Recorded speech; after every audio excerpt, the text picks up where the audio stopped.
What's good, YouTube? It's me, your boy Squiddy, back in another Squiddy. Today I want to talk to you guys about cards that you should pick up because I think these cards will actually go up in price as the season starts and we get more and more regionals and YCSs. People will realize how good these cards are and they will inevitably spike. Starting at the top, we have Book of Eclipse. We kind of talked about this in a previous video that I had, but this card is so freaking good right now, going second, especially against the top two decks in the metagame, aka Kashtira and Purely. Now, the thing with these decks is a lot of times their party starts in the standby phase, and we do not want them throwing that party, especially when cards like Purely Noir attached with multiple sleepy memories allows them to draw multiple cards in the standby phase, and they also have the Purely Leap to rank up into Purely Noir to draw more cards. Now, the nice thing about a Book of Eclipse is it's a quick effect non-targeting blanket flip face down during the draw phase, meaning Pureleys are not going to get the chance to go to their standby phase to draw the cards, and this is highly effective, especially when they chain the trap to target one of their Purely Noirs or whatever XYZ they have, and then we can chain a nice Book of Eclipse, making them lose the target, therefore nullifying that Purely Noir from coming out.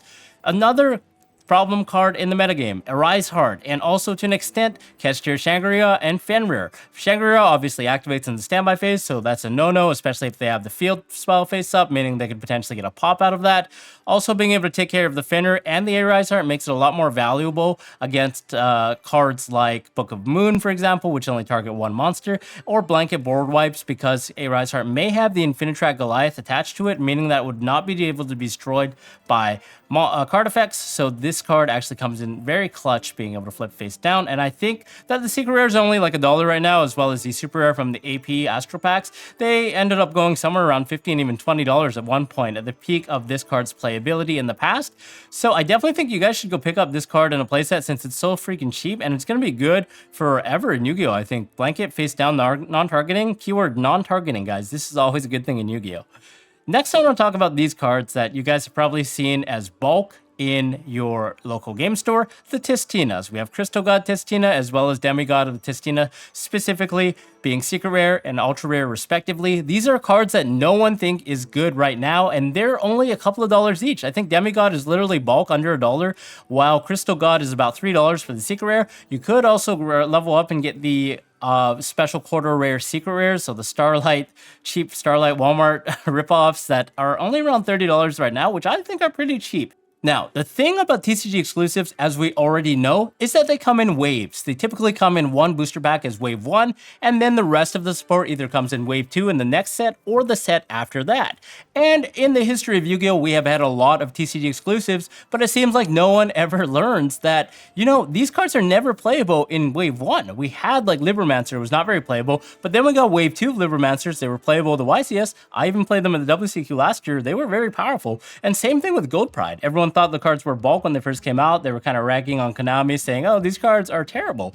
But then we got the new cards like Gold Pride Baller and Better Luck Next Time were spoiled. People were like, holy smokes, these cards are actually playable, what? And then everything skyrocketed. So all the old support in the previous wave went up and shot up in price, and I think a similar thing is going to happen with these two cards, especially in the archetype being the highest rarity of cards that you can currently get.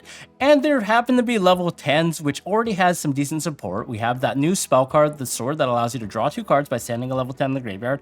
And these cards seem to have recursion from the graveyard, which is always a good indicator of being good, because traditionally cards have always been good when they have graveyard based effects, because you're almost always getting a 2-for-1 out of them, right? Like one as a body on the field and in your hand, and then again as the effect in the graveyard. So I think this deck could potentially be playable. We've had TCG exclusives in the past couple of sets, all been playable to some extent, been competitively viable, maybe not tier 1, but at least tier 2. And if anything, the hype will push these cards to go up in price the minute that the next set is spoiled. So now is the chance for you guys to pick up these cards at ultra cheap prices, especially for the higher rarity quarter century rares. This is the time to do it. Pick up these cards, pick up the Sword as well in case that ends up being playable. So yeah, I actually think that TOKUSANO SHINKYOJIN might be a good pickup, especially in the upgraded quarter century rare edition, because that one's not very expensive, and the fact that you can actually combine a tandem of level 10s, any monsters to equate to level 10 to draw 2 cards is pretty awesome. And I think R&D actually had enough foresight to actually make this a cost, meaning that you're not able to send cards like tokens, so so it's not super broken. But in the event that TISTINA actually happens to be tier 1, this card could potentially skyrocket in price as well when people realize, hey, this is a potential card we can play in the deck. Now, even if it's not played, this could still potentially go up in price. We saw like Sacred Sword of the 7 Stars skyrocket when Kashtira was first spoiled. Even though that card was never ever playable in Kashtira, that card still went up to like $10-15 for super rare.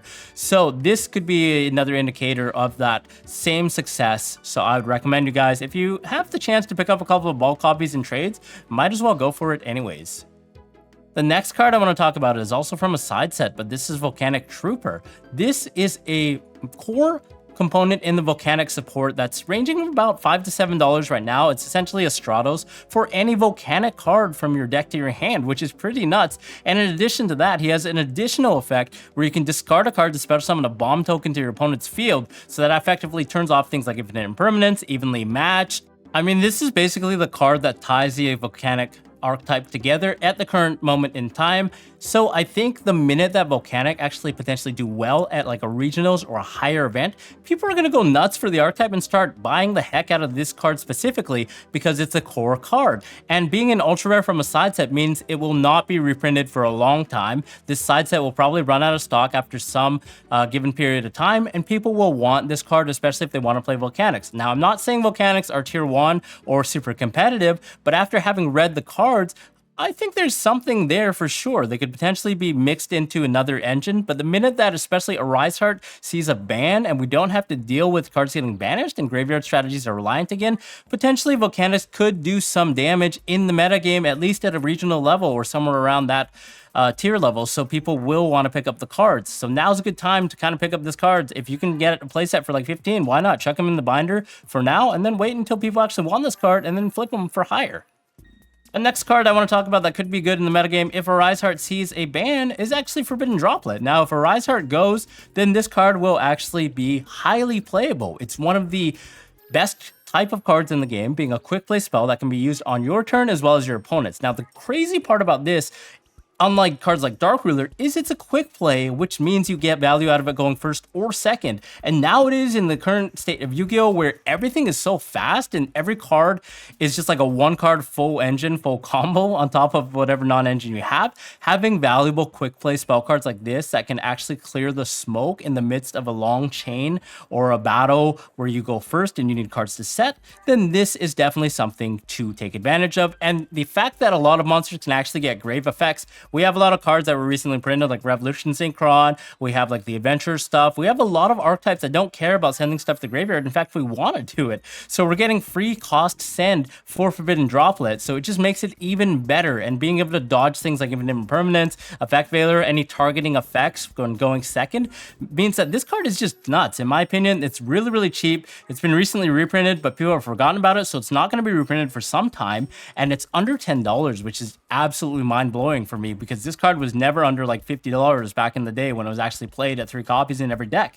So now is the time, guys, to take advantage of this low period of time and pick up the Forbidden Droplet. I strongly think this card is an absolute staple in the competitive game moving forward. The only thing that's stopping it right now that's made it fall out of format is, in fact, the Kashtira stuff. And then before that, obviously, the tier elements were a little too fast for this card. But like when you have a monster that says you cannot send as a cost to the graveyard, then that would make sense that no one's playing this. But the minute that card is gone from the format, then this will see play again. Talking about spell cards, I also want to talk about this next card. CROSSOUT Designator. This card has only seen one reprinting as a secret rare. There's no indicator that this card will be reprinted again anytime soon. And I think this card is actually going to be a mainstay for decks that cannot deal with powerful blanket effects like D-Barrier. For example, if you're playing a purely deck or potentially a fusion strategy like Branded or Chimera, D-Barrier is a bane of your existence that effectively passes your turn, and Konami R&D is not printing any archetypes that have ways to play around that. It seems they're focused all in on either pure fusion or XYZ for decks like that, where they have to commit, or synchro even, where they don't have ways to go into the other summoning besides like some niche link monsters like a dark that's not going to do anything or challenge the board. So when decks are forced to play to a specific type of extra deck monster, then CROSSOUT Designator is a lot better, because Dimensional Barrier is always always going to see play in the format, right? Like Dimensional Barrier is going to be hosting these decks. So a lot of people probably will realize that CROSSOUT Designator is one of the only ways to actually beat Barrier. There are no other cards to do that. We have Red Reboot is banned in the format, guys. So we do not have that card anymore. So we have to kind of supplement that with cards that still allow us to play. Can we play something like Cyframe Gear Epsilon? Potentially, but you know, we'd rather control monsters and use it as the last possible second when D-Barrier is flipped. So I actually think this card also being good against the prevalence of hand traps, things like Droll and Lockbird, which a lot of decks can't play through, like combo heavy decks, means that it's a multifaceted card that allows you to attack from every angle and defend yourself, as well as being an Omni Negate in mirror matches or against powerful cards like Pot of Prosperity. So I think sooner or later this card probably will see some play, and people will realize that this card is decently good, and that will drive the price up. So pick it up now while you can, while it's cheap. Don't say I didn't tell you. All right, moving on. Let's talk about the last card. This is a bit of a weird one, but it's called POWERSINK Stone. Now, you guys are wondering, what the heck does this card do? Before we dive in any further, let's talk about this card's effect. It says, each time a monster's effect is activated, place 1 spell stone counter on this card, maximum of 2. While this card has 2 spellstone counters, face-up monsters on the field cannot activate their effects, and their effects are negated. During each end phase, remove all spellstone counters from this card. Now, if you guys have been paying attention to the actual lore of this card's effect, as well as the lore of the POWERSINK Stone, it's actually a Mystic Mine on trap form, and you can see that in the actual monster that's wielding, which is aka Spellstone Master Karud, he is actually wielding a copy of the POWERSINK Stone in his little staff in his right hand. So this is effectively the original Mystic Mine in trap form, and it was only printed in one set called Starstrike Blast, meaning it's going to be money. Now, why would this card be good? You guys are wondering now. I'll tell you right now, but this card was actually played in a Labyrinth deck in the OCG, for the reason being that Skill Drain is at 1 over there. Now, if Skill Drain actually gets hit on our ban list, there is a chance that this card could potentially be a good replacement for Skill Drain. How it works in a Labyrinth deck is that you would effectively flip it on your opponent's draw step and then take advantage of your monster effects. You have a bunch of things like Big Welcome Labyrinth, you have Welcome Labyrinth, you would special summon out your little monsters, use your effects twice. All you have to do is use 2 monsters. Even one of these traps fulfills that purpose by getting access to your, first and foremost, the Ariana, and then searching something like a Lady Labyrinth. That would already be 2 monster effects, and then this would effectively go into effect, meaning that the Skill Drain, aka Mystic Mine, is live. Neither player can activate monster effects on the field, and also they're negated. This is even taking it a step further than Skill Drain because of the fact that they cannot activate the monster effects, period. There's no cheeky plays like Summon Fenrir, attack, effect, and then Chain Book of Moon or Chain Econ or something to get rid of it on the table. This just says you cannot use monster effects, period, and it's effectively a powerful copy of Skill Drain that could potentially be the replacement if Skill Drain does actually end up getting hit in the ban list, which there is a chance of it getting hit, right? This is a powerful floodgate. It's at 1. It was previously at 1 in the TCG as well. People have been complaining about it for the last couple of formats, so there's a chance that Skill Drain does go to 1 or maybe even banned, who knows, then POWERSINK Stone becomes good. Now, you could even play this with Skill Drain if you really want to terrorize the metagame.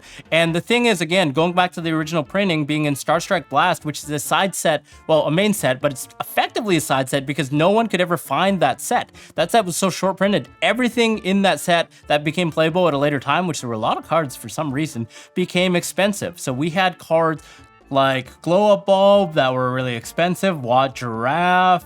There were cards like Supreme Arcanite Magician that were sometimes playable, obviously Psyblocker being a favorite, Tuning. A lot of these cards were massively expensive for the sheer fact that they were only printed in Starstrike Blast, and it seems like there was a curse in Starstrike Blast where they would never reprint anything, including POWERSINK Stone. This is a card that has never been reprinted except in its original common state. So if this card ever gets some hype, I could definitely see this card going upwards of $10, maybe even $15, depending on how in demand this card becomes. So if you guys are looking for a way to penny stock your investments, this card is under $1 right now. This is the chance to get this card before it sees some play. Now, you guys already know in the history of Yu-Gi-Oh, the minute some card sees play, even if it's jank, if it sees play in some regionals, YCS, if it gets hyped by some pro players or YouTubers, then this card will be in demand and it will be bought out. So now's the chance to pick up this card if you do want to play some trap deck, or if you do want to consider this card for a future option.